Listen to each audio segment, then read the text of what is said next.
Nagtapos na nga ang serye ni na Richard Gutierrez, Ian Veneracion, Baron Geisler, Maris Racal, Anthony Jennings, Kyla Estrada at Daniel Padilla ang incognito.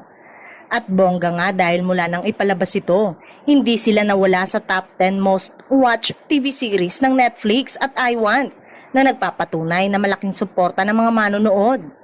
Nakatanggap din ito ng mga positibong komento dahil sa kaabang-abang na action scene, magagandang location at magaling na pag-arte ng buong cast.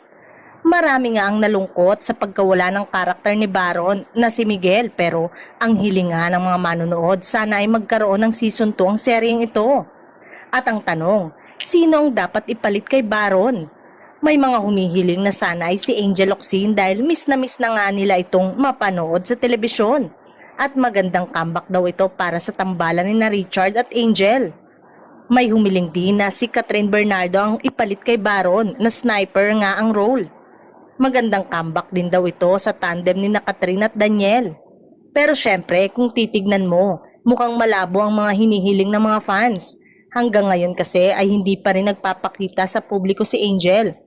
At si Catherine mukhang hindi pa rin naman handa na gumawa ng proyekto na kasama si Daniel. So ang huling-hiling pa rin ng mga fans, si Baron na lang ulit at palabasin na may kakambal na lang siya. Nalalabas nga sa Incognito 2.